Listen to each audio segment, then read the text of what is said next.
Hello, welcome back to Sophie's kitchen. ഇന്നത്തെ potato വെച്ചുള്ളൊരു സ്നാക്കാണ്. നല്ല ക്രിസ്പിയാണ്, നല്ല സൂപ്പർ ടേസ്റ്റാണ്. എന്തായാലും ഇത് ട്രൈ ചെയ്യണം എല്ലാവരും.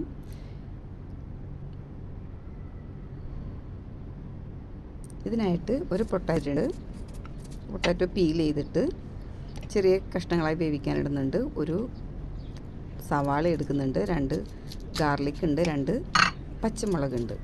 ഈ പൊട്ടാറ്റോ ചെറിയ ചെറിയ കഷ്ണങ്ങളാക്കിയിട്ട് ഉപ്പിട്ട് വേവിക്കാം. ഇത് നല്ല റംസാന് പറ്റിയൊരു സ്നാക്കാണ് കേട്ടോ. ഇത് അല്പം ഉപ്പിട്ടിട്ടൊന്ന് വേവിക്കാൻ വെച്ചു. ഗാർലിക്ക് ചെറിയ പീസുകളായിട്ട് ഇതിനകത്ത് സ്ലൈസ് ചെയ്തെടുത്തു. ഈ 1.5 പച്ചമുളക്, 2 എണ്ണം തികച്ചെടുത്തില്ല, 1.5 പച്ചമുളക് എടുത്തുള്ളൂ. അപ്പോഴേക്കും നമ്മുടെ പൊട്ടാറ്റോ സെറ്റായിട്ടുണ്ട്. ഓക്കെ, വെന്തിട്ടുണ്ട്. ഇനി ഇത് ഒരു സ്റ്റെയിനറിലിട്ട് നമുക്ക് വെള്ളം ഊറ്റിയെടുക്കാം. ഓക്കെ, അത് ചൂടോടുകൂടി തന്നെ ഇത് സ്മാഷ് ചെയ്തെടുക്കണം. ശരിക്കും ഉടച്ച് നല്ല പൊടി പോലെ ആക്കി എടുക്കണം, കട്ടകളൊന്നും പാടില്ലാതെ. എന്നാലും നമുക്കത് പരത്തിയെടുക്കാൻ പറ്റുള്ളൂ. ഓക്കെ, ഇത് സെറ്റായിട്ടുണ്ട്. ഇനി നമുക്കിതിൻ്റെ ഒരു ഡോ ഉണ്ടാക്കാം. അതായത് ബട്ടറാണ് ബെറ്റർ. ബട്ടർ ആണെങ്കിൽ ബട്ടർ ഇടുക, ബട്ടർ ഇല്ലെങ്കിൽ അല്പം ഒരു ഓയിൽ ഒഴിച്ച് നമ്മൾ കട്ട് ചെയ്തിട്ടുള്ള സവാള ചെറിയ ചെറിയ പൊട്ടി പീസുകളാണ് ആക്കിയിരിക്കുന്നത്. അതൊന്ന് വഴറ്റിയെടുക്കാം. മുളക് കൂടി ഇതിനകത്ത് ഇടുന്നുണ്ട്. അതൊരുവിധം ഒന്ന് വഴന്ന് വരുമ്പോൾ നമുക്കതിനകത്തേക്ക് ഒരു 1/2 കപ്പ് വെള്ളം, 1/2 കപ്പ് വെള്ളം ഇതിനകത്തേക്ക് ഒഴിച്ച് നന്നായിട്ടൊന്ന് തിളപ്പിക്കുക. ആവശ്യത്തിനായിട്ട് ഒത്തിരി ഉപ്പിടുക, കാരണം ഒരു അല്പം പൊടിയേ നമ്മളിതിനകത്ത് ചേർക്കുന്നുള്ളൂ. തിളച്ച് വരുമ്പോൾ നമുക്കൊരു 3/4 കപ്പ് ഗോതമ്പ് പൊടി ഇട്ടിട്ട് ഈ പൊടി ഒന്ന് വാട്ടിയെടുക്കാം. അപ്പോൾ ഈ സവാളയുടെയും വെളുത്തുള്ളിയുടെയും പച്ചമുളകിൻ്റെയും ഒക്കെ ടേസ്റ്റ് ഇതിനകത്ത് കിട്ടുന്നുണ്ട്. നന്നായിട്ടൊന്ന് ഈ പൊടി വേവിച്ചെടുക്കാം. ഈ പൊടി വേവിച്ചെടുത്ത് ചൂടോടുകൂടി തന്നെ നമ്മളത് ഈ പൊട്ടാറ്റോ സ്മാഷ് ചെയ്തതായിട്ടിട്ട് ഒന്ന് കുഴച്ചെടുക്കണം. ഇതിനകത്തേക്ക് ആവശ്യത്തിന് മിൻറ്റ് ലീഫ് നമുക്കിടാം.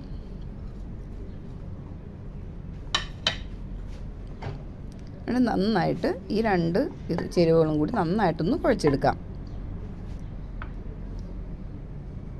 2 സ്പൂൺ കോൺഫ്ലവർ ചേർക്കും. കോൺഫ്ലവർ ഇല്ലയെന്നുണ്ടെങ്കിൽ അരിപ്പൊടി ചേർക്കാം. കോൺഫ്ലവർ ആണ് ബെറ്റർ, എന്നാലും ഇല്ലെങ്കിൽ 2 സ്പൂൺ അരിപ്പൊടി ചേർക്കാം നമുക്ക്. ഓക്കെ, എന്നിട്ടത് നന്നായിട്ട് ഫൈനായിട്ടത് കുഴച്ചെടുത്തു. ഇനി ഇത് പരത്തിയെടുക്കാം. 4 ബോളാക്കിയാണ് കിട്ടിയിട്ടുള്ളത്. ഒരു പൊട്ടാറ്റോ ഉപയോഗിച്ചിട്ടുള്ളത്. ഒരു പൊട്ടാറ്റോ എന്നാണ് ഇത്രയും സംഭവങ്ങൾ ഉണ്ടായിട്ടുള്ളത്. ഓക്കെ, അത് ഒരുവിധം അധികം കട്ടി വേണ്ട, എന്നാലും ചെറിയൊരു കട്ടിക്ക് ഇത് അരിപ്പൊടി തൂകിയിട്ടാണ് പരത്തിയെടുത്തിട്ടുള്ളത്. എന്നിട്ട് നമുക്കിത് റൗണ്ട് ചെയ്ത് ഇഷ്ടമുള്ള ഷേപ്പിലാക്കി നമുക്കിത് കട്ട് ചെയ്തെടുക്കാം. ഞാൻ റൗണ്ട് ഇതായിട്ടാണ് കട്ട് ചെയ്തെടുത്തത്. ഇതെല്ലാം കട്ട് ചെയ്തെടുത്തിട്ട് ഇത്രയും ഒരു പൊട്ടാറ്റോയും ഒരു സവാളയും ഒരു 3/4 കപ്പ് പൊടി, അതിനകത്ത് ഇത്രയും സ്നാക്സ് നമുക്ക് കിട്ടിയിട്ടുള്ളത്.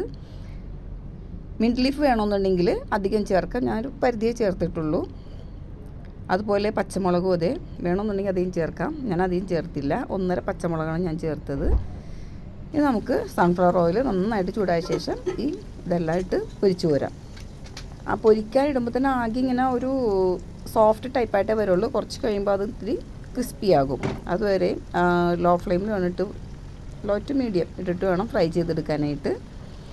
അങ്ങനെ ഓരോന്നും ഫ്രൈ ചെയ്ത് നമുക്ക് കോരിയെടുക്കാം. നല്ലൊരു സ്നാക്കാണ്, എല്ലാവരും ട്രൈ ചെയ്ത് നോക്കണം. വീഡിയോ ഇഷ്ടമായെങ്കിൽ നിങ്ങളുടെ ഫ്രണ്ട്സും റിലേറ്റീവ്സുമായിട്ട് ഷെയർ ചെയ്യണം, ലൈക്ക് ചെയ്യണം. ഓക്കെ, ഫീഡ്ബാക്ക് എന്നെ അറിയിക്കണം. എന്തായാലും നിങ്ങൾക്ക് എല്ലാവർക്കും ഇത് ഇഷ്ടമാകും. നല്ലൊരു സ്നാക്കാണ്.